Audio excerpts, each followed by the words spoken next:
di una mia sorella maggiore che, siccome frequentava la scuola e d'inverno usciva dalla scuola che era già buio e quindi aveva paura di ritornare a casa perché magari gli era capitata anche qualche storia sgradevole, ecco, di qualcuno che la inseguiva. Allora mia madre aveva deciso di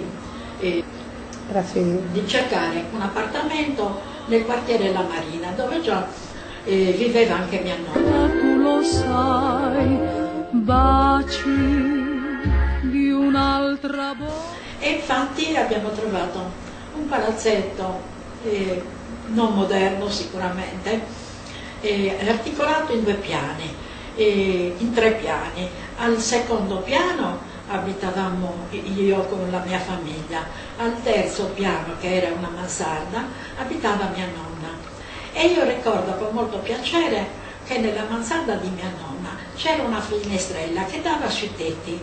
Io ero innamorata di questa finestra e di questi tetti e a un certo punto, un giorno, con una mia cuginetta, abbiamo osato di saltare la finestra e camminare sui tetti senza pensare al pericolo che correvamo, perché soprattutto d'inverno i tetti sono sempre umidi a causa anche del muschio che nasce fra le tegole di terra e correvamo il rischio di scivolare e insomma di creare disgrazie. Ho ricambiato. Però mi piaceva molto perché dal tetto potevo osservare il panorama del porto, bellissimo. Ma torno a te, non vuoi dove c'erano navi che partivano, che arrivavano, come si chiama? Vaporetti che fischiavano, o sirene, era una cosa bellissima. In più capitava che nelle giornate piovose e ventose ecco, c'erano ad attendere i loro familiari nel porto perché appunto non vedevano l'ora che rientrassero temendo che potesse succedere qualche uragano che inghiottisse poi i loro cari. Di buon mattino le barche portavano a terra il pescato e allora c'erano le cassette allineate lì nel porto. Perché?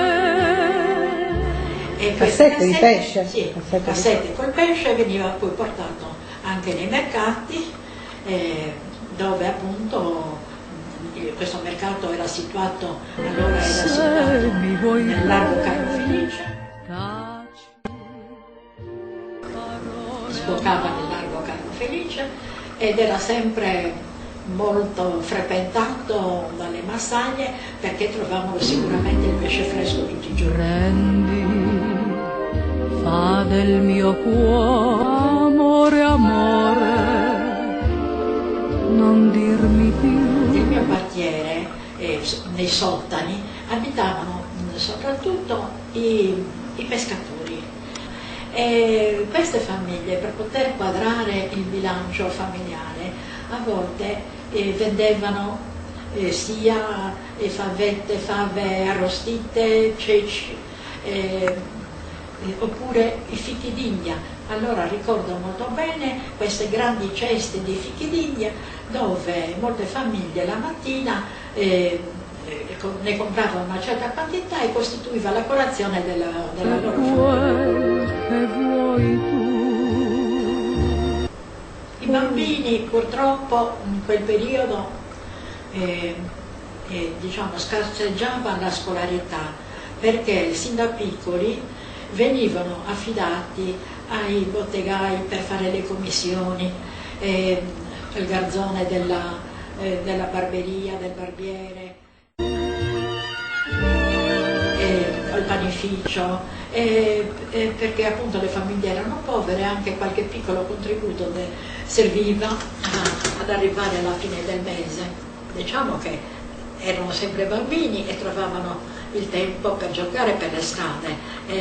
Ricordo molto bene che un gioco preferito dai ragazzi erano le biglie che facevano scivolare per terra e diceva chi arrivava prima, insomma, le biglie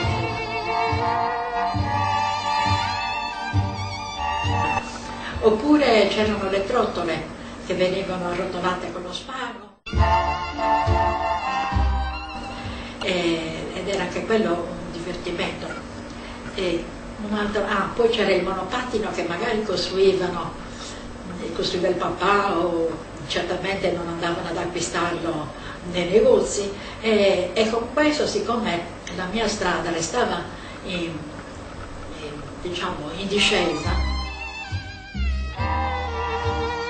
e quindi questi ragazzini si divertivano molto dall'alto e scendevano verso il basso e a chi arrivava prima e magari ignoravano il pericolo che potevano correre. E mi piaceva molto affacciarmi e osservare tutto quello che succedeva nelle strade. Sin da piccola avevo questo senso d'osservazione. E mi è dispiaciuto tanto quando, scoppiata la guerra, abbiamo dovuto abbandonare la nostra casa, che purtroppo è crollata sotto i bombardamenti, perché purtroppo Cagliari è stata colpita nel porto e in tutti i punti strategici, compresa la ferrovia, dove sono morti tanti cagliaritani.